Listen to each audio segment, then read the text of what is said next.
अच्छा बेटा, अब ये लेक्चर 20 का नेक्स्ट वीडियो है, नंबर 1 है, ठीक है। इसमें भी मैं चाह रही हूँ कि तमाम आपको सीरीज़ की कन्वर्जेंस और डाइवर्जेंस के लिए टेस्ट करा दूँ। 4 हमने ऑलरेडी कर चुके हैं। एक था NH सम की कन्वर्जेंस और डाइवर्जेंस को देखते हुए, ठीक है। फिर दूसरा था ratio test, sorry basic comparison test था, फिर लिमिट कंपैरिजन टेस्ट था। ये सब अपने ज़हन में रिवाइज़ करें। कुछ सीरीज़ हमने आपको याद कराई थी कि जैसे वो कन्वर्ज करती हैं, डाइवर्ज करती हैं, ताकि आपको कंपैरिजन में आसानी हो जाए, ईजी हो जाए। वरना आप वैसे कंपैरिजन एसएन के ज़रिए भी कर सकते हैं सीरीज़, अगर आपने कंपैरिजन बना लिया है, ठीक है। और फिर ratio test, sorry integral test था। इंटीग्रल टेस्ट मैंने कहा उस वक्त आपके लिए सूटेबल होता है जब आपको अप्लाई करना पड़े सीरीज़ बड़ी जल्दी से, जिसकी इंटीग्रेशन हो जाए, वो that you go for the integral test. Basic comparison और लिमिट कंपैरिजन के लिए आपको कंपैरिजन बनाना पड़ता है, फिर उसको चेक करना पड़ता है कि आपने जो सीरीज़ पिक की है कंपैरिजन के लिए वो कन्वर्जेंट है या डाइवर्जेंट है, फिर उसके मुताबिक आपको टेस्ट को चेक करना पड़ता है, ठीक है। कहाँ पे टेस्ट फेल हो जाते हैं, किस तरह होते हैं, ये सब चीज़ें आपने करनी होती हैं, ठीक हो गया। उनकी सारी प्रैक्टिस जो है 8.2 के ख़ास क्वेश्चंस वगैरह वो मैं फिर अगली वीडियो में आराम से बताऊंगी। पहले मैं चाहती हूँ सारे टेस्ट आपको करा दूँ, ठीक हो गया। अब आ गया जी रेशियो टेस्ट। रेशियो टेस्ट क्या करता है, ये भी डी एल्बर्ट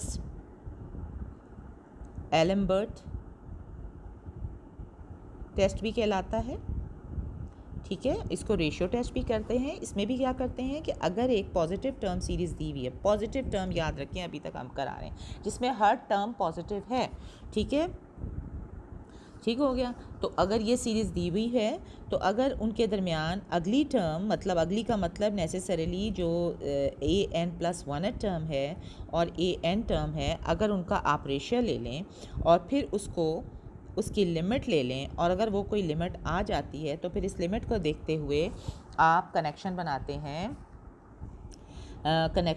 हैं, कि ये होता है जी, कोई भी रियल नंबर नॉन नेगेटिव हो सकता है। नॉन नेगेटिव का मतलब सबसे पहले तो बात ये है कि उसे पॉजिटिव आना चाहिए। ज़ीरो भी आ सकता है, नॉन नेगेटिव आ सकता है, ठीक है, या फिर इन्फिनिटी आ सकता है, ठीक है ना। इस एल का ये मतलब है, एल कैन बी ज़ीरो या पॉजिटिव या इन्फिनिटी रियल नंबर, ठीक है, नॉन नेगेटिव रियल नंबर, ठीक है। अगर ऐसी बात हो जाए तो फिर हम एल को देखते हुए बता सकते हैं। मस्ट बात है, अगर नेगेटिव आ जाता है फिर आप कुछ नहीं बात कर, अब तो नेगेटिव आए वो आ भी सकता है, ठीक है। तो फिर आप उसको देखते हुए आप बनाते हैं कि जनाब ये कन्वर्जेंट है सीरीज़ या डाइवर्जेंट है या फिर फेल ही हो गई है ना। अच्छा चलें जी, अब ये टेस्ट फेल हो गया तो हम क्या करेंगे कि अगर एल जो है वो लेस देन 1 आती है तो हम कहेंगे कि जो सीरीज़ है पूरी वो कन्वर्ज करती है। माइंड इट कि L is positive non negative integer and less than 1, ठीक हो गया। तो फिर ए एन कन्वर्ज कर जाती है, और अगर एल ग्रेटर देन 1 आ जाती है तो वो डाइवर्ज कर जाती है। तो सिंपल सी बात होती है, ये ग्रेटर वाली चीज़ें वैसे ही याद करने के लिए आपको इजी रहता है कि कन्वर्ज डाइवर्ज। और अगर एल जो है एग्जैक्टली 1 आ जाती तो इसका क्या मतलब है, an+1 is equal to an हो गया लिमिट, ठीक हो गया ना। तो फिर हम क्या कर सकते हैं कि ये टेस्ट फेल हो जाता है and you have to check the convergence and divergence by some other test, ठीक है। रेशियो टेस्ट सबसे प्यारा टेस्ट लगता है। रेशियो लिया जल्दी से, डिवाइड किया, लिमिट ली जल्दी से, और जो है बट क्या होता है कि अगर ये लिमिट बाय चांस 1 आ जाती है तो फिर टेस्ट फेल हो जाता है और आपको जाना पड़ता है। बाकी टेस्टों का भी मैंने आपको बताया था कि किस वक्त वो फेल हो जाते हैं और किस वक्त आपको नए टेस्ट के लिए जाना पड़ता है। वैसे अगर आपको until and unless it is mentioned आपको सीरीज़ की कन्वर्जेंस या डाइवर्जेंस देखनी हो तो फिर आप जो हैं आप you go for ratio test या फिर इंटीग्रल टेस्ट, ठीक हो गया, जो इजीली हो जाए। अच्छा जी, वरना बेसिक कंपैरिजन वगैरह से भी कर सकते हैं, ठीक है। अच्छा, अब कॉशीज़ रूट टेस्ट है। चलो कोई हम बना लेते हैं ना, हम कोई एग्ज़ाम्पल भी ले लेते हैं। मसलन हमें दिया हुआ है, इससे पहले एग्ज़ाम्पल देख लेते हैं, ठीक है। हमें दिया हुआ है मसलन n फैक्टोरियल का स्क्वायर ओवर n स्क्वायर का फैक्टोरियल, और ये सीरीज़ दी हुई है। देखो कितनी मुश्किल सीरीज़ है, मुश्किल सीरीज़ देख रहे हैं ना, इसकी कन्वर्जेंस डाइवर्जेंस देखना, इसका कंपैरिजन कैसे बनाया, अगर कंपैरिजन से करना पड़े, इंटीग्रल कैसे करें, वेरी वेरी डिफिकल्ट। चलो जी, अब हम इसको करते हैं कि इसकी nth टर्म पहले देखते हैं। nth टर्म तो वही सामने मेंशन्ड होती है, ठीक है। ठीक है, एन टर्म दी हुई है, फिर हम उसका ए एन प्लस वन ले लेंगे। एन प्लस वन का मतलब क्या होता है, एन के बजाय एन प्लस वन लिखना, ठीक है। एन प्लस वन फैक्टोरियल का स्क्वायर आ जाएगा ओवर एन स्क्वायर का एन प्लस वन स्क्वायर का फैक्टोरियल आ जाएगा, ठीक है। एन प्लस वन के स्क्वायर का फैक्टोरियल आ जाएगा, ठीक है। और फिर हम इनको डिवाइड कर देंगे, ठीक है। ए एन प्लस वन ऊपर रखा, ए एन नीचे रखा, यहाँ देखें कोई मिस हो गया, मेरे से रबर ऑफ हो गया, ठीक है। तो ये आ जाएगा जनाब एन प्लस वन, पहले ए एन प्लस वन ऊपर रखेंगे ना, तो ये आ जाएगा स्क्वायर, इसका पहले फैक्टोरियल लेना है फिर स्क्वायर लेना है, ठीक है। ओवर एन प्लस वन का स्क्वायर लेना है फिर फैक्टोरियल लेना है, ठीक है। मल्टीप्लाई कर रही हूँ, ए एन से डिवाइड करना है, तो इसकी जो ए एन जो है वो उलट हो जाएगा, यानी कि एन स्क्वायर का फैक्टोरियल ऊपर आ जाएगा और एन फैक्टोरियल के स्क्वायर का ऊपर आ जाएगा, ठीक है। तो अब देखो कि ये क्या होगा, एन फैक्टोरियल का स्क्वायर ऊपर पड़ा था। अब इसको हम करते हैं जनाब मल्टीप्लाई, तो ये आ जाता है जनाब, एक आ जाता है n plus one into n factorial और फिर स्क्वायर, ये लिख सकते हैं ना इस टर्म को, मल्टीप्लाई बाय हम एन स्क्वायर का फैक्टोरियल, और नीचे लिखते हैं जनाब, हम लिख लेते हैं एन प्लस वन का स्क्वायर, ठीक है। और लिख सकते हैं जनाब n plus one minus one, ओहो यूँ लिख सकते हैं इसको, क्या कहते हो, लिख सकते कि नहीं लिख सकते। और यहाँ एन फैक्टोरियल का स्क्वायर, ठीक हो गया। ये सब चीज़ें जनाब, ये ठीक लिखा है ना मैंने, एन स्क्वायर का, ये चीज़ें ठीक हो गया।